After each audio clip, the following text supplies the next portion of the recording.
Government of India ministry of health and family welfare की तरफ से आपकी सीजीएस की रिक्वायरमेंट के जो नोटिफिकेशंस हैं, बात करेंगे इस वीडियो में कितनी रिक्वायरमेंट रहने वाली है, कितनी वैकेंसी कैंसिल रहने वाली हैं और आपके यहाँ पे कब से एप्लीकेशन फॉर्म स्टार्ट होंगे। पहले क्लियर कर दें, सीजीएस आपकी गवर्नमेंट की रिक्वायरमेंट है, जो सेंट्रल गवर्नमेंट के अंदर बॉडी है, यहाँ से आपकी रिक्वायरमेंट रहने वाली है। अब बात करें ये रिक्वायरमेंट कहाँ से मिलेगा, आपको नोटिफिकेशन कहाँ मिलेगा, तो ये इनकी ऑफिशियल वेबसाइट में आपको यहाँ पे बताया गया है कि कितनी वैकेंसियाँ रहने वाली है सीजीएस की तरफ से और आपको यहाँ पे किस स्टेट वाइज आपकी रिजर्वेशन रहने वाली है। इसमें बात करें आपकी कहाँ कहाँ रिक्वायरमेंट होती है, तो डॉक्टर्स की रिक्वायरमेंट होती है, नर्सिंग की होती है, पैरामेडिकल फार्मासिस्ट की रिक्वायरमेंट होती है और भी अदर स्टाफों की रिक्वायरमेंट होती है। यहाँ पे जो आपकी यहाँ पे एम्प्लॉयज़ की बात करें तो अप्रॉक्सीमेटली 6000 प्लस आपके एम्प्लॉयमेंट यहाँ पे अभी काम कर रहे हैं और भी अदर रिक्वायरमेंट आपके फॉर्म फिल होते हैं।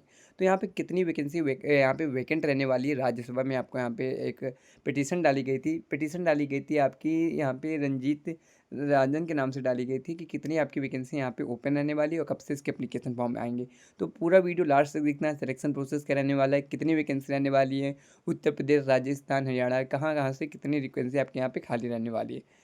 बट इससे पहले देखिए, अगर कहीं से भी कोई भी रिक्वायरमेंट होती है, हमें खासकर मेडिकल लाइन की, चाहे आपकी नर्सिंग की कोई वैकेंसी हो, पैरामेडिकल की हो, फार्मासिस्ट की हो, आने वाली जो भी रिक्वायरमेंट होंगी टाइम टू टाइम चैनल के माध्यम से बता दिया जाएगा। इसके लिए चैनल को सब्सक्राइब करके बेल आइकन ऑल पे कर लेना।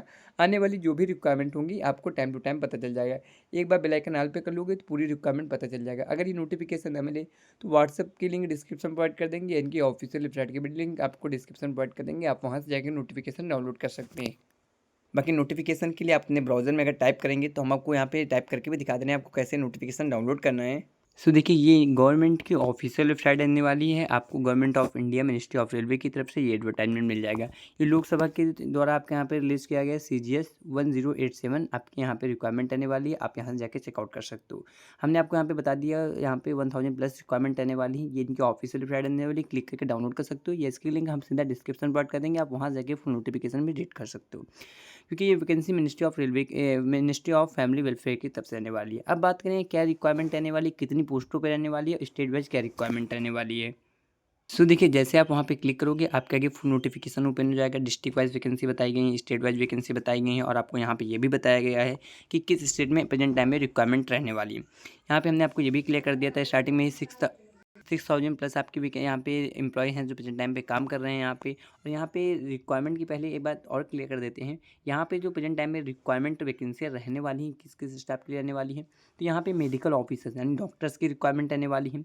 इसके अलावा आपके पास यहाँ फार्मासिस्ट की रिक्वायरमेंट आएंगी, स्टाफ नर्सिंग की रिक्वायरमेंट आने वाली, क्लिनिकल स्टाफ की रिक्वायरमेंट आएगी जिसमें आपके यहाँ पे अटेंडेंट की रिक्वायरमेंट होती है और भी पैरामेडिक की अदर रिक्वायरमेंट होती है। तो इसमें इतनी रिक्वायरमेंट फिलहाल आपकी कवर की गई हैं।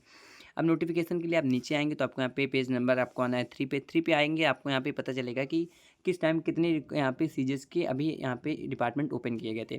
पहली बात, यहाँ पे जो सीजेस की रिक्वायरमेंट आती थी वो एसएससी की तरफ से आती थी। 2025 में भी एसएससी की रिक्वायरमेंट आई थी पैरामेडिकल की, बट यहाँ पे बहुत कम रिक्वायरमेंट आई थी। तो अब ये सीजेस एक इंडिपेंडेंट आपके यहाँ पे बॉडी रहने वाली है। तो आप ये जो प्रेजेंट टाइम में 2025 में रिक्वायरमेंट कराएगी, अपना खुद का पेपर लेगी, उस हिसाब से आपका सिलेक्शन होगा। प्रेजेंट टाइम में यहाँ पे 2025 में बात करें अरुणाचल प्रदेश, इसमें आंध्र प्रदेश में भी इनके यहाँ पे सेंटर्स रहते हैं। यहाँ पे इनके डिपार्टमेंट हैं आसाम, बिहार, छत्तीसगढ़, गोवा, गुजरात, हरियाणा, हिमाचल प्रदेश, जम्मू कश्मीर, झारखंड, कर्नाटका, केरला, मध्य प्रदेश, महाराष्ट्र, मणिपुर, मेघालय, मिजोरम, नागालैंड, उड़ीसा, यहाँ पे आपके यहाँ पे स्टाफ्स रहते हैं। इनके इंस्टीट्यूट्स अवेलेबल हैं जिसमें तेलंगाना, उत्तर प्रदेश भी आपका यहाँ पे अवेलेबल है। उत्तर प्रदेश में तो सबसे ज़्यादा वैकेंसी आती हैं और आपके यहाँ पे एक और स्टाफ है, वहाँ पे भी आपकी अच्छी खासी रिक्वायरमेंट होती है। अब रिक्वायरमेंट के लिए बात करें, कितने आपके यहाँ पे पैरामेडिकल की रिक्वायरमेंट आएगी, मोस्ट इंपॉर्टेंट होता है कितनी वैकेंसी आपकी भरी जाएंगी। तो यहाँ पे देखिए, यहाँ पे स्टेट वाइज वैकेंसियाँ डिवाइड होती हैं, बट इसमें ऑल इंडिया के कैंडिडेट फॉर्म फिल कर पाते हैं। रिजर्वेशन आपको मिलता है, जैसे आप अरुणाचल प्रदेश से फॉर्म फिल आप प्रेजेंट टाइम पे हैं बिलोंग करते हैं, आप अगर उत्तर प्रदेश से फॉर्म फिल करना चाहते हैं फिल कर सकते हो। उत्तर प्रदेश वाले चाहें तो आसाम में फॉर्म फिल कर सकते हैं, बट आपको रिजर्वेशन स्टेट वाइज ही दिया जाता है। जैसे आरआरबी में जोन वाइज वैकेंसियाँ बढ़ जाती हैं और भी अलग अलग वहाँ पे यहाँ पे आपकी डिवाइजेशन होता है और यहाँ पे सेंट्रल का कास्ट सर्टिफिकेट लगता है। अब बात करें यहाँ पे आपको ये भी क्लियर किया गया है कि किस स्टेट में किस डिस्ट्रिक्ट में कितनी रिक्वायरमेंट आने वाली है।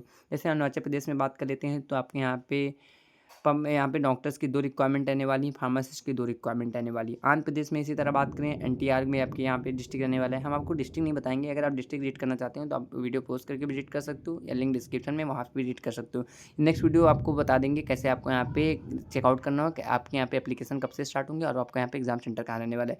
इसके लिए बेल आइकन ऑल पे कर लेना, जो भी रिक्वायरमेंट होंगी आपको टाइम टू टाइम नोटिफिकेशन के माध्यम से फिलहाल पता चलता रहेगा। फिलहाल हम बात करते हैं अरुणाचल प्रदेश में। तो देखिए अरुणाचल प्रदेश में डॉक्टर्स की रिक्वायरमेंट नहीं रहने वाली। नर्सिंग की आपके यहाँ पे टोटल 5 रिक्वायरमेंट्स रहने वाली हैं।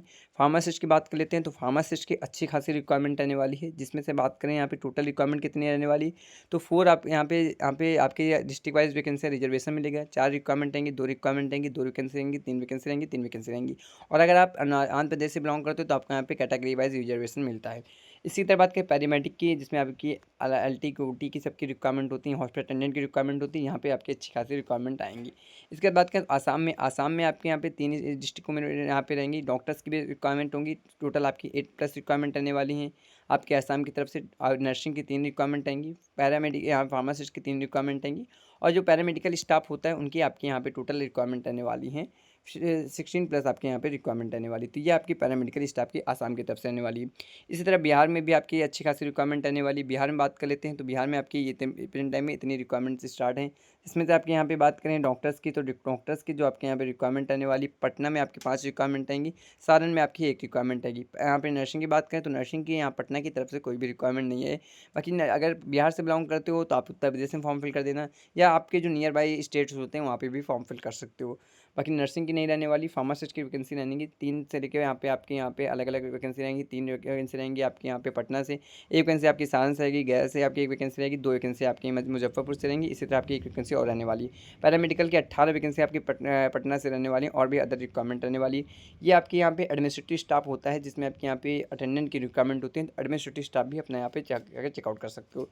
इसके बाद बात करते हैं छत्तीसगढ़ में क्या रिक्वायरमेंट है। तो रायपुर की तरफ से एक रिक्वायरमेंट होगी डॉक्टर्स की, 2 होंगी आपकी फार्मासिस्ट की, 3 आपकी पैरामेडिकल की होंगी, और आपकी 3 वैकेंसी आपकी फार्मासिस्ट की होंगी, 2 वैकेंसी आपकी पैरामेडिक की होंगी, 4 वैकेंसी आपकी एडमिनिस्ट्रेटिव स्टाफ की रहने वाली है। सबसे ज़्यादा जो रिक्वायरमेंट है, सबसे बड़ी जो रिक्वायरमेंट है दिल्ली एनसीआर, और यहाँ पे यूनियन टेरिटरी में दिल्ली एनसीआर काउंटिंग होता है। यानी इसमें जो रिजर्वेशन मिलता है कैटेगरी वाइज, इसमें सभी को मिलता है। अगर आपके पास सेंट्रल का कास्ट सर्टिफिकेट है, चाहे आप ओबीसी हो, बैकवर्ड क्लास हो, एससी हो, एसटी हो, ईडब्ल्यूएस हो, या आप और भी कोई ट्रैवल कंपनी यहाँ पे बिलोंग करते हो ट्रैवल कम्युनिटी से, तो भी आपको यहाँ पे रिजर्वेशन मिलेगा, खासकर दिल्ली एनसीआर से। तो यहाँ पे काफ़ी ज़्यादा फॉर्म फिल भी होते हैं। दिल्ली एनसीआर में डॉक्टर्स की केवल 176 पोस्ट होंगी, जिसमें आपकी यहाँ पे केवल डॉक्टर मेडिकल ऑफिसर्स की रिक्वायरमेंट होगी। 150 रिक्वायरमेंट 15 रिक्वायरमेंट होंगी, जिसमें नर्सिंग की केवल रिक्वायरमेंट होगी। 122 आपके यहाँ पे फार्मासिस्ट की रिक्वायरमेंट होगी। 192 रिक्वायरमेंट होंगी आपके यहाँ पे सिंपली पैरामेडिकल की रिक्वायरमेंट होगी। 161 आपकी पैरामेडिकल की स्टाफ की रिक्वायरमेंट होंगी। गुजरात में भी आपकी रिक्वायरमेंट आने वाली, 5 रिक्वायरमेंट आने वाली है आपकी डॉक्टर्स की। यहाँ पे नर्सिंग की रिक्वायरमेंट आने वाली है गुजरात की तरफ से। बाकी फार्मासिस्ट की आपकी 10 यहाँ पे 9 रिक्वायरमेंट आने वाली, इसमें वडोदरा अहमदाबाद की यहाँ पे रहने वाली है। गोवा की तरफ से भी रहने वाली है, बट गोवा में केवल फार्मासिस्ट की एक ही रिक्वायरमेंट रखी गई है। इसके बाद बात कर लेते हैं गुजरात की तरफ से। तो गुजरात में हमने आपको बता दिया। हरियाणा में बात करें, हरियाणा में आपकी नर्सिंग की 1 रहेगी, डॉक्टर्स की 1 रहेगी, और यहाँ पे फार्मासिस्ट की 1 रहेगी, पैरामेडिकल की 3 रहेंगी, एडमिनिस्ट्रेटिव की 3 रहेगी। हिमाचल में भी इसी तरह आप यहाँ पे चेकआउट कर सकते हो, झारखंड में भी चेकआउट कर सकते हो, कर्नाटक में भी चेकआउट कर सकते हो। सिंपली आप यहाँ पे, जैसे आप हिमाचल से बिलोंग करते हो, आपको बाकी सभी वैकेंसी चेक करना चाहिए। हिमाचल से बिलोंग करते हो तो हिमाचल में आप यहाँ चेक कर सकते हैं। अगर आप यहाँ पे जम्मू एंड कश्मीर से बिलोंग करते हो तो जम्मू एंड कश्मीर का आपका यहाँ पे ये रिक्वायरमेंट आने वाला है। ये जो आपका यहाँ पे डिपार्टमेंट रहने वाला है, ये आपका यहाँ डॉक्टर्स का रहने वाला है, ये आपका यहाँ पे नर्सिंग का रहने वाला है। 3rd नंबर आपका यहाँ पे फार्मासिस्ट का रहेगा, और 4th आपका पैरामेडिकल स्टाफ का है, और जो 5th रहने वाला है एडमिनिस्ट्रेटिव स्टाफ का रहता है। इस तरह आप झारखंड का चेक कर सकते हैं, कर्नाटक में चेक कर सकते हैं, यहाँ पे केरला में चेक कर सकते हैं क्या रहने वाला है। और नीचे आएंगे तो आपको यहाँ पे मध्य प्रदेश में बात करें तो भोपाल में आपकी यहाँ पे अच्छी रिक्वायरमेंट आएगी, इंदौर में भी ठीक रहेगी, और जबलपुर में आपकी सबसे बढ़िया रिक्वायरमेंट आएंगी, क्योंकि यहाँ पे चार रिक्वायरमेंट नर्सिंग के हैं, फार्मासिस्ट के हैं, 7 वैकेंसी आपकी डॉक्टर्स के आएंगी, और पैरामेडिकल की भी 7 रिक्वायरमेंट होंगी, एडमिनिस्ट्रेटिव की 7 रिक्वायरमेंट होंगी जबलपुर से। बाकी अगर आप महाराष्ट्र बिलोंग करते हो तो सबसे ज़्यादा जो रिक्वायरमेंट होती है खासकर मुंबई से ही होती हैं, और यहाँ पे मुंबई में बात करें तो आपकी प्रेजेंट टाइम में महाराष्ट्र में अच्छी खासी रिक्वायरमेंट आई हैं। इतनी रिक्वायरमेंट आपकी यार फिलहाल महाराष्ट्र की तरफ से हैं, जिसमें से पुणे आपकी बात करें तो डॉक्टर्स की भी ठीक ठाक रिक्वायरमेंट आई है। नर्सिंग की आपके यहाँ पे कम रिक्वायरमेंट है, 11 रिक्वायरमेंट आने वाली। बाकी फार्मासिस्ट की पोजीशन में हो तो आपकी यहाँ पे बढ़िया रिक्वायरमेंट आएगी। और इसके बाद पैरामेडिकल स्टाफ की भी ठीक रिक्वायरमेंट आने वाली है, क्योंकि 71 वैकेंसी आपकी मुंबई से ही आ जाती है। और एडमिनिस्ट्रेटिव स्टाफ की ठीक रिक्वायरमेंट आने वाली है महाराष्ट्र की तरफ से। इसी की तरह से यहाँ मणिपुर में भी आपकी रिक्वायरमेंट आएगी, मेघालय में रहेगी, मिजोरम में रहेगी, नागालैंड में रहेगी, उड़ीसा रहेगी। पंजाब में बात कर लेते हैं तो आपके पंजाब में 5 वैकेंसी आपके यहाँ पे नर्सिंग की रहेंगी, 3 वैकेंसी डॉक्टर्स की रहेंगी, 5 वैकेंसी आपकी पैरामेडिकल की रहेंगी। सॉरी, आपके यहाँ पे फार्मासिस्ट के 5 रिक्वायरमेंट है कि 6 वैकेंसी आपकी पैरामेडिकल स्टाफ की होंगी, 7 वैकेंसी आपकी यहाँ पे रहने वाली है एडमिनिस्ट्रेटिव स्टाफ की।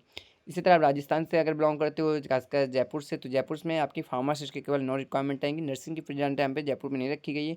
बाकी आप जोधपुर से बचोगे तो एक रिक्वायरमेंट केवल नर्सिंग की मिलेगी। डॉक्टर्स की आपके यहाँ पे नहीं रिक्वायरमेंट आने वाली, केवल आपके यहाँ पे राजस्थान से अगर फॉर्म फिल कर रहे हो, फॉर्म फिल करोगे प्रेजेंट टाइम में, जब भी रिक्वायरमेंट आएगा तो आप यहाँ पे सिंपली राजस्थान में आप पैरामेडिकल स्टाफ की रहेगी, फार्मासिस्ट की ठीक रिक्वायरमेंट आने वाली। इसलिए आप सिक्किम का चेक कर सकते हैं, उत्तराखंड का चेक कर सकते हैं और यहाँ पे उत्तर प्रदेश का चेक कर सकते हैं। हम उत्तराखंड का उत्तर प्रदेश का बिलोंग कर देते हैं, क्योंकि उत्तर प्रदेश में सीटें सबसे ज़्यादा रहने वाली है। फिलहाल अगर आप यहाँ उत्तराखंड में फॉर्म फिल करोगे तो यहाँ पे 3 रिक्वायरमेंट फार्मासिस्ट की रहेंगी, 1 वैकेंसी आपकी नर्सिंग की रहेगी, डॉक्टर्स की रहेगी, 3 पैरामेडिकल स्टाफ के, एडमिनिस्ट्रेटिव की 5 रिक्वायरमेंट आने वाली है। अगर आप प्रेजेंट टाइम में उत्तर प्रदेश से बिलोंग करते हो तो आपके यहाँ पे अच्छी रिक्वायरमेंट आएंगी, रिजर्वेशन भी मिलेगा उत्तर प्रदेश वालों को, खासकर ओबीसी एससी एसटी वालों को। अगर यूआर कैटेगरी से हो तो उसमें all India candidate form fill कर पाते हैं, चाहे आप किसी भी स्टेट से बिलोंग करते हो। बट अगर ओबीसी बिलोंग करोगे तो आपको यहाँ पे रिजर्वेशन दिया जाएगा उत्तर प्रदेश गवर्नमेंट के अंदर। यहाँ बात करें तो आपकी प्रयागराज से आपके यहाँ पे 4 रिक्वायरमेंट आएंगी नर्सिंग की, 13 वैकेंसी आपकी फार्मासिस्ट की हैं, 20 वैकेंसी पैरामेडिकल स्टाफ के, एडमिनिस्ट्रेटिव की 7 रिक्वायरमेंट है। तो ये जो डिपार्टमेंट आने वाला है, जिसमें आपकी प्रयागराज, वाराणसी, कानपुर, लखनऊ, आगरा, बरेली, गोरखपुर, मेरठ, अलीगढ़, ये आपके यहाँ पे अलग से रिक्वायरमेंट है डॉक्टर्स की। तो ये जो कॉलम रहने वाला है, ये आपका यहाँ पे नर्सिंग का कॉलम रहने वाला है, जिसमें से आपके यहाँ पे सबसे ज़्यादा जो रिक्वायरमेंट है प्रयागराज से हैं, कानपुर से हैं। लखनऊ से नर्सिंग की रिक्वायरमेंट नहीं रखी गई। डॉक्टर्स के 18 रिक्वायरमेंट आपके यहाँ पे लखनऊ में रखी गई हैं, जो कि आपकी जॉब लोकेशन रहने वाली है, आपकी सीजीएस में आपके यहाँ पे जॉब रहने वाली है। तो सेंट्रल गवर्नमेंट की बॉडी फैमिली वेलफेयर की तरफ से अच्छी रिक्वायरमेंट होती है। फार्मासिस्ट की बात करें तो प्रयागराज में आपकी 13 सीटें रखी गई हैं, वाराणसी में 1 वैकेंसी रखी गई है, कानपुर में सबसे बढ़िया रिक्वायरमेंट है, खासकर यहाँ पे जो उत्तर प्रदेश से फार्मासिस्ट बिलोंग करते हो, अगर आप 9 रिक्वायरमेंट आएंगी, लखनऊ से आपकी 4 रिक्वायरमेंट आने वाली, बाकी मेरठ से भी आपकी 9 ही रिक्वायरमेंट आने वाली। पैरामेडिकल स्टाफ की बात करें तो आपके यहाँ पे 28 प्लस आपकी रिक्वायरमेंट आने वाली हैं केवल कानपुर से पैरामेडिकल स्टाफ के लिए, ऐसा है उत्तर प्रदेश की तरफ से। और यहाँ पे जो अलग डिपार्टमेंट आने वाला है, जिसमें आपकी अलग अलग रिक्वायरमेंट आने वाली, आप ये भी जाके चेकआउट कर सकते हो। बाकी ये आपको लिंक डिस्क्रिप्शन प्रोवाइड कर देंगे, वहाँ से भी नोटिफिकेशन रीड करना चाहते हो रीड कर सकते हो। वेस्ट बंगाल की रहने वाली, चंडीगढ़ की तरफ से रहने वाली। अब बात करें सबसे इंपॉर्टेंट एलिजिबिलिटी क्राइटेरिया का रहने वाला है, सिलेक्शन प्रोसेस का रहने वाला है, तो हम आपके लिए रीड कर देते हैं। आपके एलिजिबिलिटी क्राइटेरिया हम नेक्स्ट वीडियो में कवर कर देंगे। बाकी डिग्री डिप्लोमा वाले कैंडिडेट फॉर्म फिल कर पाते हैं, क्या एक्सपीरियंस लगता है, क्या बी फार्मा में फॉर्म फिल करेंगे, नर्सिंग के कौन से कैंडिडेट फॉर्म फिल कर पाएंगे। इसमें डिग्री डिप्लोमा अगर आपके पास एक रजिस्टर्ड नर्स हो, पहले तो यहाँ पे एलिजिबिलिटी क्राइटेरिया होती है, आपका रजिस्ट्रेशन जो होना जरूरी होता है। बिना रजिस्ट्रेशन के आप फॉर्म नहीं फिल कर पाते हो। चाहे आपका अगर आप फार्मेसी हो तो पीसीआई में रजिस्ट्रेशन होना चाहिए, फार्मासिस्ट काउंसिल ऑफ इंडिया। अगर आप नर्सिंग हो तो Indian nursing council, east nursing council में होना चाहिए। जेनम हो तो जनरल नर्सिंग मिडवाइफरी में होना चाहिए। अगर आप डॉक्टर्स हो तो मेडिकल काउंसिल ऑफ इंडिया में होना चाहिए। पैरामेडिकल स्टाफ का अलग से होता है रिजर्वेशन। डेंटल हो तो डेंटल काउंसिल ऑफ इंडिया में आपका रिजर्वेशन होना चाहिए। तो रजिस्टर्ड कैंडिडेट ही केवल यहाँ फॉर्म फिल करवाएंगे। हाँ, जो छोटी रिक्वायरमेंट है, हॉस्पिटल अटेंडेंट की रिक्वायरमेंट होती है, वहाँ पे आपका रिजर्वेशन नहीं होता, वो आपके डायरेक्ट इंटर से रिक्वायरमेंट होगी। तो नेक्स्ट वीडियो में एलिजिबिलिटी क्राइटेरिया सिलेबस भी बता देंगे, इसके एप्लीकेशन फॉर्म कब से स्टार्ट होंगे, तो इसका फुल एडवर्टाइजमेंट आ चुका है, वहाँ पे रेट भी हमने आपको बता दिया है। अब इसका जब भी अप्लाई लिंक आपके जल्द से जल्द अप्लाई जैसे स्टार्ट होगा आपको चैनल के माध्यम से बता दिया जाएगा। इसमें हाल ही में एक नोटिस आने वाली है, जैसे नोटिस का भी आएगा तो हम आपको बता देंगे। बाकी कोई भी अपडेट आती है छोटी छोटी आपको चैनल के माध्यम से बता दिया जाता है, ऑफिशियल वेबसाइट विजिट करके बता दिया जाए। इसके लिए बेल आइकन ऑल पे कर लेना। मिलते हैं नेक्स्ट रिक्वायरमेंट के साथ। अगर जो भी लोग कैंडिडेट नोटिफिकेशन रीड करना चाहते हैं व्हाट्सएप पे शेयर कर देंगे। जब तक clear, thank you very much.